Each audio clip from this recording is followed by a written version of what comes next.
সবাই সিরাজুল সাহেবের জন্য একটা হাততালি। সিরাজুল সাহেবকে আমরা টিভিতে দেখেছি, আমরা ইতিহাসে পড়েছি উনার নাম। উনার দৌলতে মমতা ব্যানার্জি সেদিন বেঁচে গিয়েছিলেন, উনার দৌলতে মমতা ব্যানার্জি আজ বাংলার মুখ্যমন্ত্রী। আমি ওনার জীবন রক্ষাকারী, উনি আজ মুখ্যমন্ত্রী, সেই মুখ্যমন্ত্রী হয়েছে আমার দৌলতে। আজ তা নাহলে তো উনি বেঁচেই থাকতে পারতো না পশ্চিমবাংলায়। কীভাবে তৃণমূল করতো? উনি তো কংগ্রেসের সঙ্গে গদ্দারি করে তৃণমূল পার্টিরা করেছে, তাহলে উনি আজকে আমার সঙ্গে কত বড় গদ্দারি করেছে। আমার পাওনা চাকরি আমাকে দেয়নি, আমাকে বললো 5 লাখ টাকা নিয়ে ব্যবসা করতে, তার কল রেকর্ডিং আছে। উনি 23 সালে 25শে জুলাই আমাকে নবান্নে ডাকলো, নবান্নে ডেকে প্রতিশ্রুতি রাখলো না, তাহলে উনি কত বড় গদ্দার। হুমায়ুন কবির গদ্দারি করেছে, গদ্দারি তো মমতা ব্যানার্জি করেছে।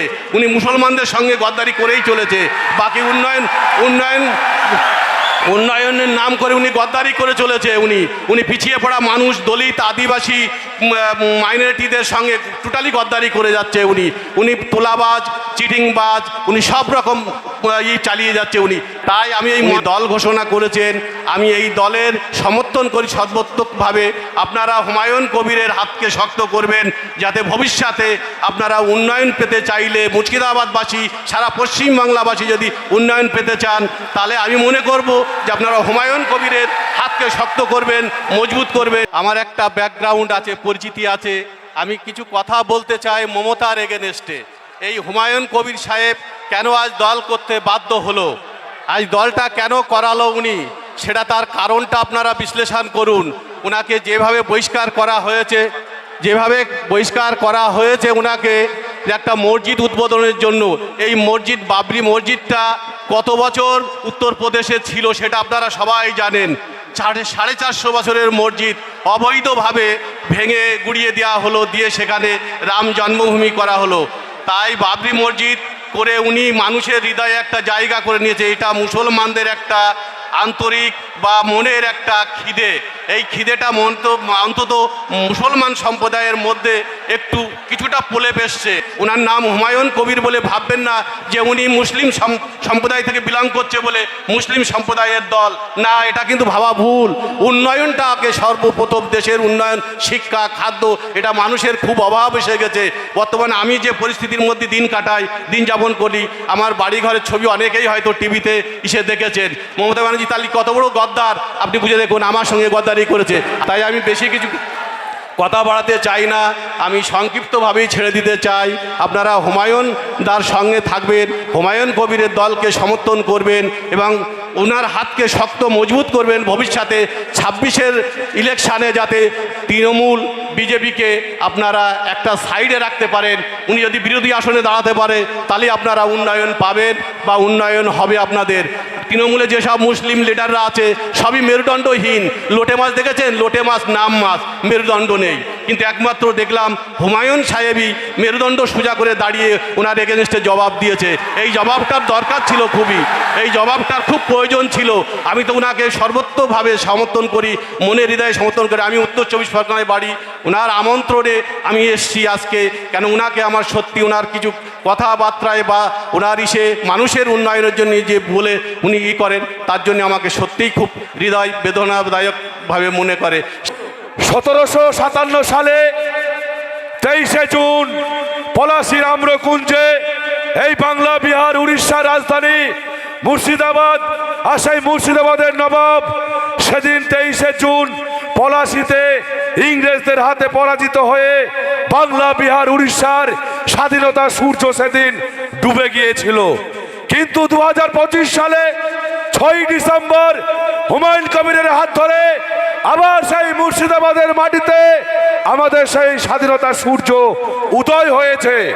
সবাই হুমায়ুন কবিরের জন্য আমরা করতালি। আবার এই মুর্শিদাবাদ বাংলা, বিহার, উড়িষ্যার পথ দেখাবে, ভারতবর্ষের পথ দেখাবে।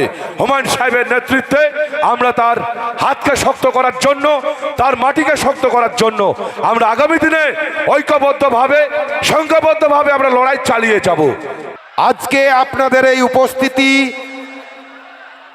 হুমায়ুনদার জোশ বাড়িয়েছে এবং টিএমসির মাননীয়ার চিন্তাধারা বাড়িয়ে তুলেছে, কি তাই তো? আমাদের পশ্চিমবঙ্গের সব জায়গা থেকে আসা অতিথিবিন্দু এবং আমাদের প্রেসিডেন্ট জনতা উন্নয়ন পার্টির সকলকে আন্তরিক শুভেচ্ছা এবং আপনাদেরকে সালাম অভিনন্দন জানিয়ে কয়েকটি কথা। আজকে এই জনতা উন্নয়ন পার্টির দরকার কেন পড়ল? বাংলায় যেভাবে সংখ্যালঘু পিছিয়ে আছে, সেই সংখ্যালঘুদের আওয়াজ হয়ে এই জনতা উন্নয়ন পার্টি কাজ করবে। তাই আজকে আপনারা এখানে এসেছেন এবং হৌসলা দিয়েছেন, কি তাই তো? আগামী দিনে সকলে মিলে জেইউ পার্টিকে সমর্থন করবেন এবং যেখানে যেখানে ওনার বিধায়ক দিবেন, জান মাল দিয়ে বিধায়ককে তুলতে হবে। আজকে আমরা এখানে অঙ্গীকার করব যে আগামী দিনে হুমায়ুনদার পাশে কাঁধে কাঁধ মিলিয়ে আমরা পশ্চিমবঙ্গে যে সিট উনি নিব বলেছেন সেই সিট তুলে দেওয়ার দায়িত্ব আমাদেরকে নিতে হবে, কি তাই তো? আজকে টিএমসি এবং বিজেপির বিরুদ্ধে কথা বলার সময় নয়। আজকে আমাদের এই নতুন বাংলায় যে জেইউ পার্টি আজকে উন্মোচন হলো, সেই গাছটিকে আমাদেরকে জল দিয়ে গোড়া শক্ত করে আগামী দিনে সারা ভারতবর্ষের মধ্যে এর বৃক্ষকে ফেলিয়ে তুলতে হবে। আর যারা এদিকে ওদিকে ঘুরছেন, দাদা একটু এদিকে আসেন। দ্বিতীয় কথা, অনেক অতিথিবৃন্দ এসেছেন, আজকে সবাইকে বলার টাইম দেওয়া হবে, তাই বেশি কথা না বাড়িয়ে একটি কথা বলবো, মোরা এক বৃন্দে দুইটি কুসুমে হিন্দু মুসলমান, মুসলিম তার নয়নমণি, হিন্দু তাহার প্রাণ। ছোটবেলায় পড়েছি, আর এই জিনিসটাকেই আমরা শান্তিধারার মধ্যে দিয়ে আগিয়ে নিয়ে যাব এবং গোটা ভারতবর্ষে যারা এই টুপি এবং দাড়িকে ঘৃণা করে তাদেরকে জানিয়ে দেব এ জেইউপি একদিকে বিজ্ঞান আর একদিকে কোরআন, একদিকে বিজ্ঞান একদিকে পুরাণ, একদিকে ধর্ম একদিকে শিক্ষা, সকলকে নিয়ে চলবে আগে ইনশাআল্লাহ। তাই কথা না বাড়িয়ে আপনাদেরকে সকলকে ধন্যবাদ জানিয়ে আমি আমার বক্তব্য শেষ করছি। আসসালামু আলাইকুম, নমস্কার। আপনাদের অসংখ্য ধন্যবাদ, আপনার সাথে থাকবেন। আর চাচা আমাকে যে আজ জায়গা দিয়েছে তার জন্য অসংখ্য ধন্যবাদ। তো আপনারা আমার সাথে আছে কি নেই? আপনারা সবসময় আমার সাথে থাকবেন, আমি যাতে ভালো কাজ করতে পারি আর দাদার নেতৃত্বে যাতে আমি চলতে পারি, তার জন্য আপনারা আমার সাথে থাকবেন। আর অসংখ্য ধন্যবাদ সবাইকে। আমরা আমাদের লক্ষ্যে পৌঁছাবো তো? আমি আপনাদের সবাইকে আমার সালাম নমস্কার জানাই এবং আমি এই ট্রাস্টের প্রেসিডেন্ট হিসাবে আপনাদেরকে জানাতে চাই, আমরা মসজিদ, আমরা হসপিটাল, আমাদেরকে আর সেই ব্যাঙ্গালোর ভেলোর যেতে হবে না। এই মুর্শিদাবাদেই ওই হসপিটাল আমরা তৈরি করব, আমরা শিক্ষা প্রতিষ্ঠান তৈরি করব, আমরা বিশ্ববিদ্যালয় তৈরি করব। আপনারা আমাদের সঙ্গে থাকবেন, ইনশাআল্লাহ আমরা কামিয়াব হব, আমরা সফল হব। হুমায়ুন কবিরের নেতৃত্বে পশ্চিম বাংলার ইতিহাসে এক যে ঐতিহাসিক মুহূর্ত, সেই মুহূর্তে তিনি লাখো লাখো মানুষের উপস্থিতিতে যে দল ঘোষণা করলেন জনতা উন্নয়ন পার্টি, সেই জনতা উন্নয়ন পার্টির চেয়ারম্যান জনাব হুমায়ুন কবির। জনাব হুমায়ুন কবির জনতা উন্নয়ন পার্টির চেয়ারম্যান। এরপরেই ঘোষণা করছি ভাইস প্রেসিডেন্ট অফ জনতা উন্নয়ন পার্টি, পশ্চিমবঙ্গের প্রাদেশিক জনতা উন্নয়ন পার্টির ভাইস প্রেসিডেন্টের নাম আমি ঘোষণা করছি ডক্টর হাসনাত আলী সাহেব, Baharampur. Mohammad Mizanur Rahman, Rajarhat new town. Doctor Hasnat Ali সাহেব, বহরমপুর। Mohammad Mizanur Rahman, Rajarhat new town. আপনি কুণাল ঘোষ চেয়েছিলেন, মমতাকে চোরের রানী বলেছিলেন, আমি বলিনি, হুমায়ুন কবির বলেনি। বাংলার কোন মুসলমান সম্প্রদায় মমতা বন্দ্যোপাধ্যায়কে চোর বলেনি, কিন্তু আপনারা বলেছেন। আর মমতা বন্দ্যোপাধ্যায় এত মনোবলিতা ভরা, যে যত বেশি গাল দেবে তার তত বেশি প্রমোশন হবে মমতা ব্যানার্জির কাছে। যে যত বেশি ওকে গাল দেবে, মমতা ব্যানার্জি, বুদ্ধবাবু আজকাল পৃথিবীতে নেই।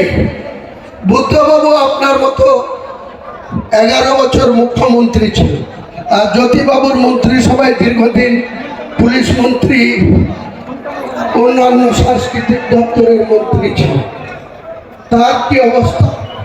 তার একটা মাত্র মেয়ে, তার স্ত্রীর নাম মীরা ভট্টাচার্য।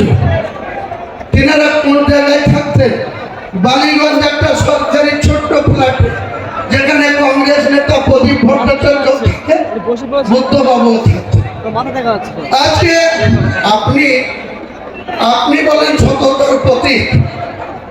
30B হরিশ চ্যাটার্জি স্ট্রিটে আপনার কতটা, আপনার বাবার নামে কতটা সম্পত্তি ছিল আপনি দেখাতে পারবেন? বাংলার মানুষের ভোট নিয়ে মুখ্যমন্ত্রীর চেয়ারে বসে আপনার পরিবারের প্রত্যেকটা সদস্য ফুলে ফুটে একদম আকাশ ছোঁয়া জায়গায় পৌঁছে গেছে।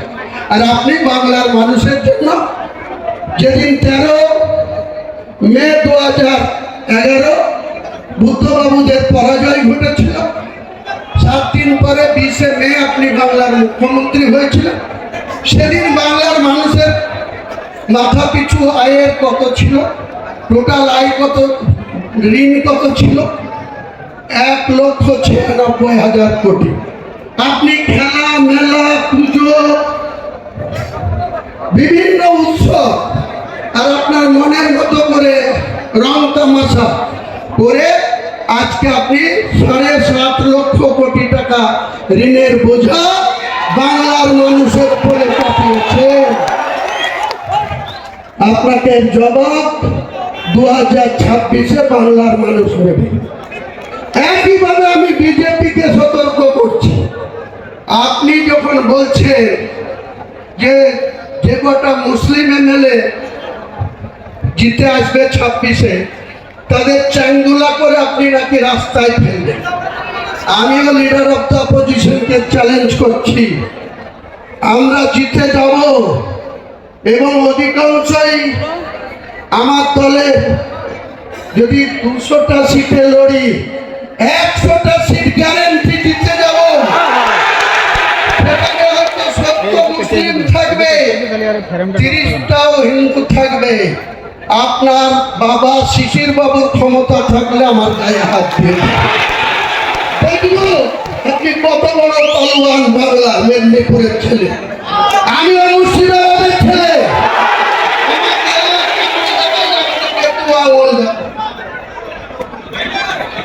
রাজনৈতিক ভাবে চ্যালেঞ্জ আপনি অ্যাকসেপ্ট করুন।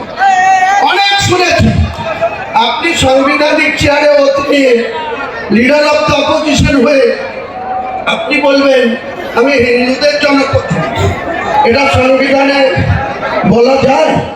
আমি হুমায়ুন কবির, ভোট যারাই দিক, আমি ভোট পেয়ে নির্বাচিত সার্টিফিকেট পেয়েছি।